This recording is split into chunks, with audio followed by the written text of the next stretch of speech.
अध्याय 2 सांख्ययोग गीतेचे सार। संजय म्हणाला, करुणेने भारावलेल्या, मन खचलेल्या आणि अश्रूंनी नेत्र भरून आलेल्या अर्जुनाला पाहून मधुसूदन श्रीकृष्ण पुढील प्रमाणे म्हणाले. पुरुषोत्तम श्री भगवान म्हणाले, हे अर्जुना, तुझ्यामध्ये अशा अशुद्ध गोष्टी कशा आल्या? ज्या मनुष्याला जीवनाच्या मूल्यांचे ज्ञान आहे त्याला या गोष्टी मुळीच शोभत नाही. या गोष्टी मनुष्याला उच्चतर लोकात जाण्यात नाही तर त्या त्याच्या दुष्कीर्तीला कारणीभूत होतात. हे पार्थ, अशा हीन नपुसंकतेची कास धरू नकोस. असे करणे तुला शोभत नाही. अंतःकरणाचे असे क्षुद्र दुबळेपण सोडून दे आणि हे परंतप, उठ. अर्जुन म्हणाला, हे हरिसूदन, हे मधुसूदन, मला पूजनीय असणाऱ्या भीष्म, द्रोणांसारख्या व्यक्तींवर मी बाणांनी प्रतिहल्ला कसा करू शकेन? महात्मासम असणाऱ्या माझ्या गुरुजनांना मारून जगण्यापेक्षा भिक्षा मागून जगणे अधिक श्रेयस्कर आहे. जरी त्यांना भौतिक लाभाची इच्छा असली तरी ते ज्येष्ठ आहेत. जर त्यांची हत्या केली तर आपले सर्व भोग रक्तरंजित होतील. त्यांच्यावर विजय प्राप्त करणे की त्यांच्याकडून पराजित होणे, या दोहोंपैकी कोणती गोष्ट अधिक चांगली आहे हे आम्हाला कळत नाही. जर आम्ही धृतराष्ट्रपुत्रांची हत्या केली तर आम्हाला जगण्याची आवश्यकता नाही. तरी देखील युद्धभूमीमध्ये ते आमच्या समोरच उभे आहेत. माझ्या दुर्बलतेमुळे मी माझ्या कर्तव्याबद्दल गोंधळून गेलो आहे आणि माझी मनःशांती नष्ट झाली आहे.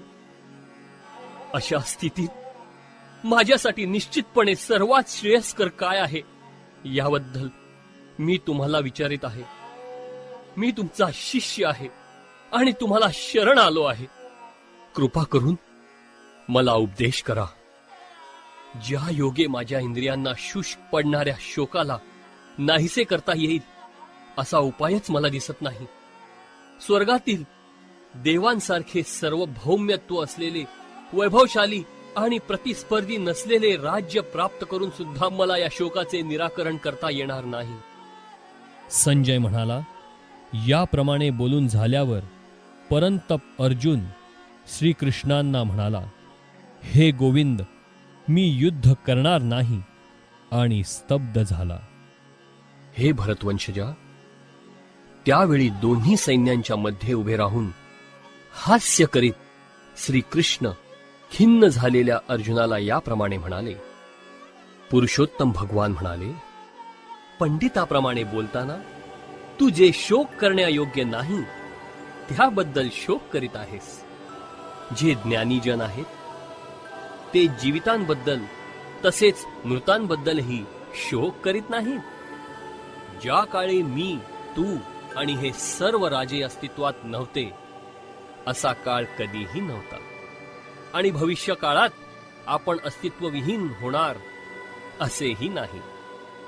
ज्याप्रमाणे देहधारी आत्मा अविरतपणे या देहात बालपणापासून तारुण्यात आणि तारुण्यातून म्हातारपणात जात असतो, त्याचप्रमाणे मृत्यूनंतर जीवात्मा दुसऱ्या देहामध्ये प्रवेश करतो.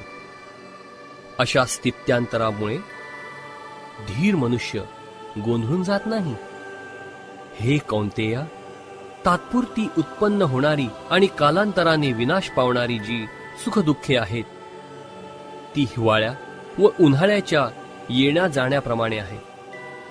हे भरतवंशजा, ती सुखदुःखे इंद्रियांना होणाऱ्या जाणीवेपासून निर्माण होतात आणि मनुष्याने ती क्षुब्ध न होता सहन करण्यास शिकले पाहिजे. हे पुरुष श्रेष्ठा अर्जुना, जो मनुष्य सुख आणि दुःख यांनी विचलित होत नाही आणि दोन्ही अवस्थांमध्ये स्थिर असतो तो मोक्षप्राप्तीसाठी निश्चितपणे योग्य आहे. जे तत्वदर्शी पुरुष आहेत त्यांनी असा निष्कर्ष काढला आहे की जे असत अर्थात भौतिक शरीर आहे ते चिरकाळ टिकू शकत नाही, आणि जे सत अर्थात जीवात्मा आहे ते कधीच बदलत नाही.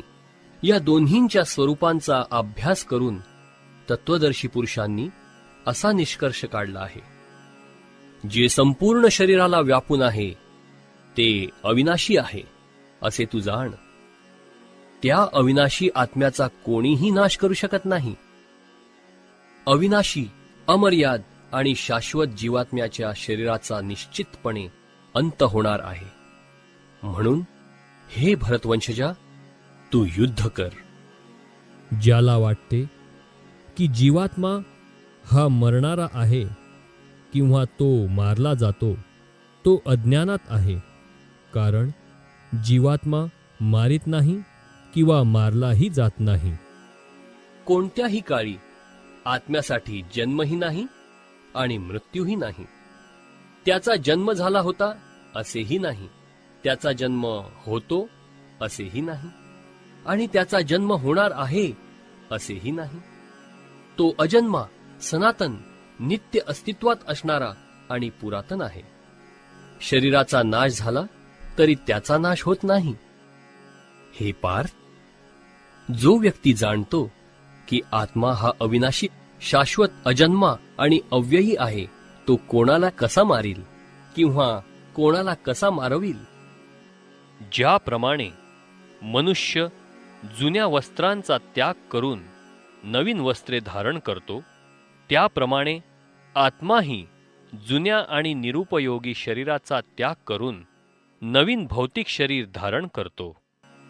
या आत्म्याचे कोणत्याही शस्त्राद्वारे तुकडे करता येत नाहीत. अग्नीद्वारे त्याला जाळता येत नाही, पाण्याद्वारे त्याला भिजवता येत नाही, तसेच वाऱ्याने त्याला सुकविताही येत नाही.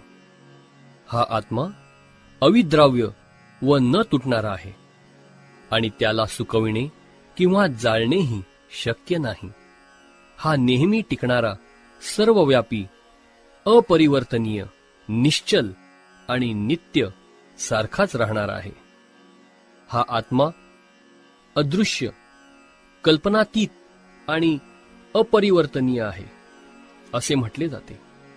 हे जाणून तू शरीराबद्दल शोक करू नकोस. तथापि जरी तुला वाटते की आत्मा अर्थात किंवा जीवनाची लक्षणे हा नित्य जन्मतो आणि नित्य मृत होतो, तरी हे महाबाहो, तू शोक करणे योग्य नाही. जो जन्मला आहे त्याचा मृत्यू निश्चित आहे, आणि जो मृत झाला आहे त्याचा जन्म निश्चित आहे. म्हणून तुझ्या अपरिहार्य कर्तव्य पालनात तू शोक करणे योग्य नाही. समस्त जीव प्रारंभी अव्यक्त असतात, मध्यावस्थेत व्यक्त असतात आणि विनाशानंतर पुन्हा अव्यक्त होतात. म्हणून शोक करण्याची काय आवश्यकता आहे? कोणी या आत्म्याकडे विस्मयकारक म्हणून पाहतात, कोणी याचे वर्णन अद्भुत म्हणून करतात, आणि कोणी याच्याबद्दल आश्चर्यकारक म्हणून ऐकतात. परंतु दुसरे असे आहेत की जे त्याच्याबद्दल ऐकल्यावरही त्याला मुळीच जाणू शकत नाहीत. हे भरतवंशजा, या देहामध्ये जो वास करतो त्याचा कधीच वध होऊ शकत नाही.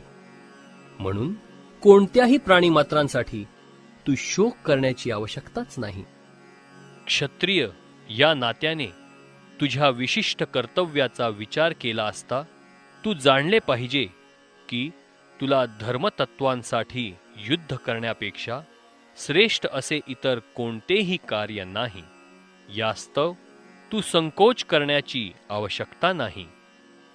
हे पार्थ, ज्या क्षत्रियांना अशा युद्धाची संधी प्रयत्न न करताही येते ते खरोखरच सुखी आहेत, कारण या संधीमुळे त्यांच्यासाठी स्वर्गाची द्वारे सताड उघडी होतात. परंतु तू जर धर्मयुद्ध करण्याचे तुझे कर्तव्य केले नाहीस, तर कर्तव्य करण्यामध्ये निष्काळजीपणा केल्यामुळे तुला निश्चितपणे पाप लागेल, आणि याप्रमाणे योद्धा म्हणून तू तुझी कीर्ती गमावशील. लोक नेहमी तुझ्या अपयशाचे वर्णन करतील आणि सन्मान्य व्यक्तीसाठी दुष्कीर्ती ही मृत्यूपेक्षाही भयंकर आहे. ज्या मोठमोठ्या महारथी सेनापतींनी तुझ्या नावलौकिकाची आणि यशाची वाखाणणी केली आहे, त्यांना वाटेल की केवळ भीतीमुळे तू रणांगण सोडले आहेस, आणि याप्रमाणे ते तुला तुच्छच समजतील. तुझे शत्रू अनेक अपमानास्पद शब्दात तुझे वर्णन करतील आणि तुझ्या योग्यतेचा उपहास करतील. याहून अधिक दुःखकर असे तुला काय आहे, हे कौंतेया? रणभूमीवर तू मारला जाशील आणि तुला स्वर्गप्राप्ती होईल, किंवा तू विजयश्री प्राप्त करून पृथ्वीचे साम्राज्य उपभोगशील. म्हणून दृढनिश्चयी होऊन उठ आणि युद्ध कर. सुख अथवा दुःख, लाभ अथवा हानी, जय अथवा पराजय याचा विचार न करता तू युद्धासाठी म्हणून युद्ध कर. असे केल्याने तुला पाप लागणार नाही. आतापर्यंत या ज्ञानाची पृथक कारणात्मक माहिती मी तुला सांगितली आहे. आता मी निष्काम कर्म कसे करावे याचे वर्णन करतो, ते ऐक.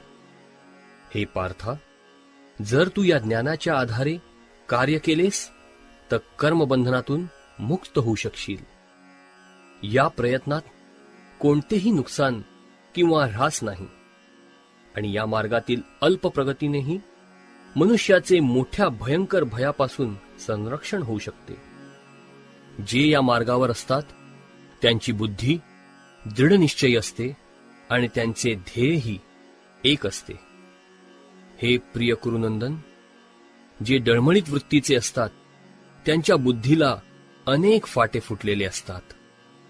अल्पज्ञ लोक वेदांमधील अलंकारिक शब्दांवर अत्यंत आसक्त असतात, कारण त्यात स्वर्गाप्रत उन्नत होण्याकरिता निरनिराळी सकाम कर्मे, त्यापासून मिळणारा चांगला जन्म, शक्ती इत्यादींना मान्यता देण्यात आली आहे. ऐश्वर्यशाली जीवन आणि इंद्रियतृप्तीची इच्छा असल्यामुळे ते म्हणतात की याहून अधिक महत्त्वपूर्ण असे काहीच नाही. जे लोक इंद्रियतृप्ती आणि भौतिक ऐश्वर्यात अत्यंत आसक्त झाले आहेत आणि या गोष्टीमुळे जे मोहग्रस्त झाले आहेत, त्यांच्या मनामध्ये भगवंतांच्या भक्तिपूर्ण सेवेचा दृढनिश्चय होऊ शकत नाही. वेद प्रामुख्याने भौतिक प्रकृतीच्या 3 गुणांचे विवेचन करतात. हे अर्जुना, या 3 गुणांच्या पलीकडे स्थित हो. सर्व द्वंद्वांतून मुक्त हो आणि लाभ व रक्षण यांच्या काळजीतून मुक्त होऊन आत्मपरायण हो. लहान विहिरीद्वारे होऊ शकणारी सर्व कार्ये मोठ्या जलाशयाकडून त्वरित होऊ शकतात. त्याप्रमाणे ज्याला वेदांमागचा हेतू माहीत आहे, त्या ज्ञानी मनुष्याला वेदांशी संबंधित असलेली सर्व कार्ये सहजपणे प्राप्त होतात.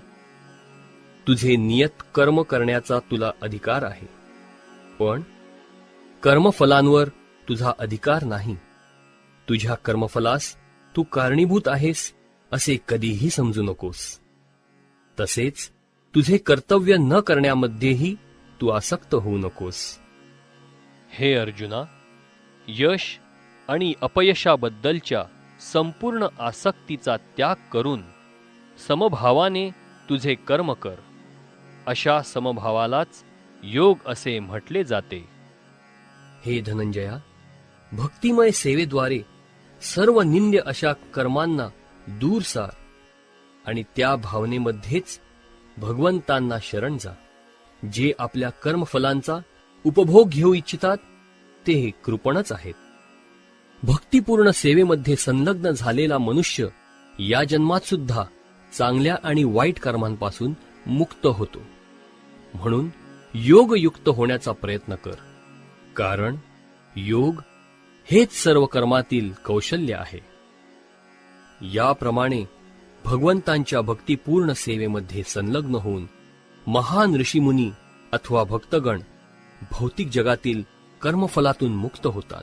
अशा रीतीने ते जन्म मृत्यूच्या चक्रातून मुक्त होतात आणि सर्व दुःखांच्या पलीकडील स्थानाची, अर्थात भगवत धामाची प्राप्ती करतात. जेव्हा तुझी बुद्धी या मोहरूपी घनदाट अरण्याच्या पार होईल, तेव्हा तू जे सर्व ऐकलेले आहेस आणि जे सर्व ऐकावयाचे आहे त्या सर्वांबद्दल उदासीन होशील.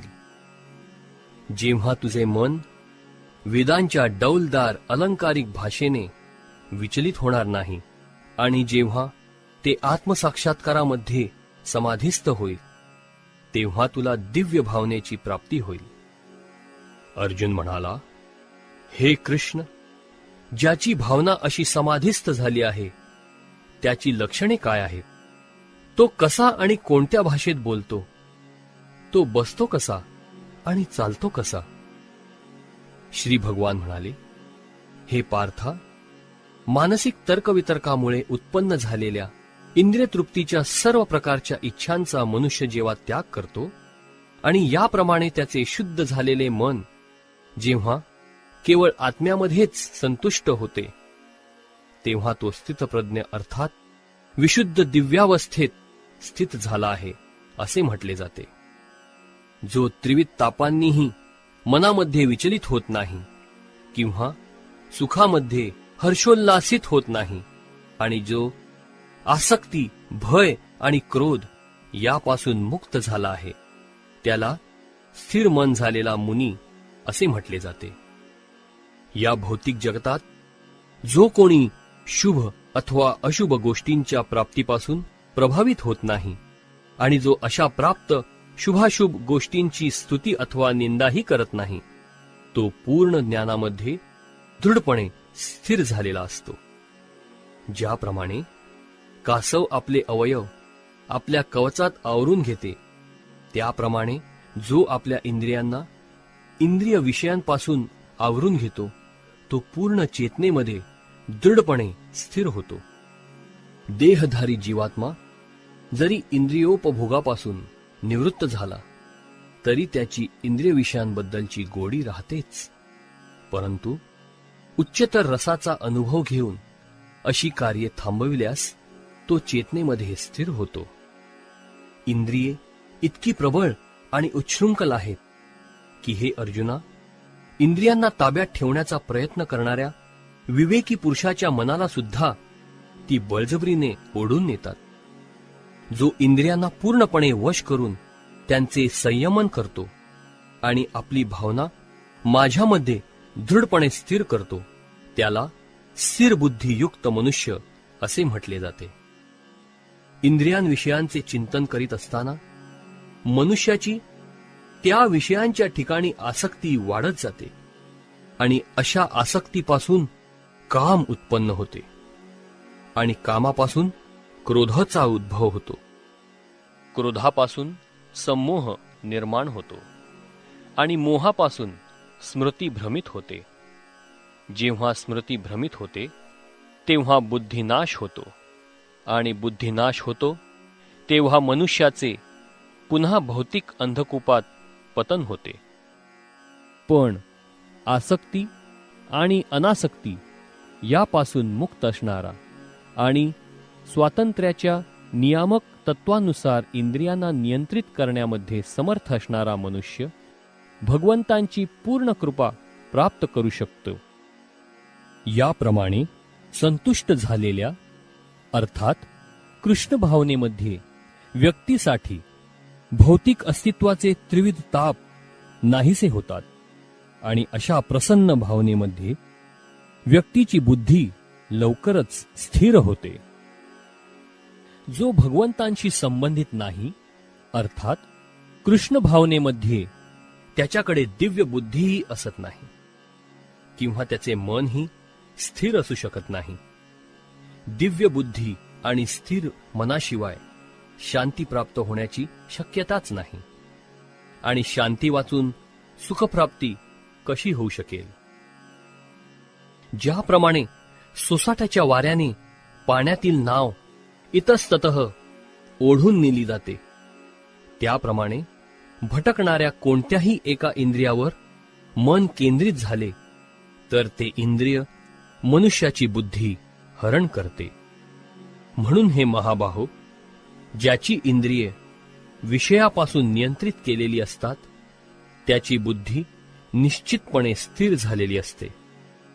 सर्व जीवांची जी रात्र असते ती आत्मसंयमी मनुष्याच्या जागृतीची वेळ असते, आणि सर्व जीवांची जी जागृतीची वेळ असते ती आत्मनिरीक्षण करणाऱ्या मुनींची रात्र असते.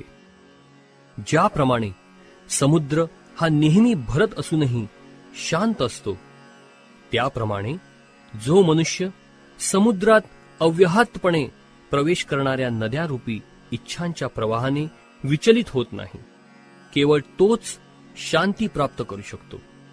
आणि अशा इच्छा तृप्त करण्यासाठी जो झगडतो त्याला शांती प्राप्त होत नाही.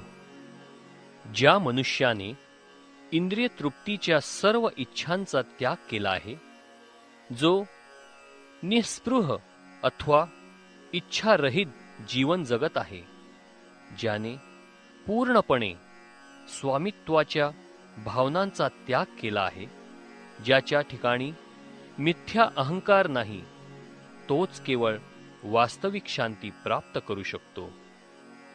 आध्यात्मिक आणि दिव्य जीवनाचा हाच मार्ग आहे, आणि याची प्राप्ती झाल्यावर मनुष्य मोहित होत नाही. मृत्यूच्या शेवटच्या क्षणीही जर एखादा याप्रमाणे स्थित असेल तर तो भगवत धामात प्रवेश करू शकतो.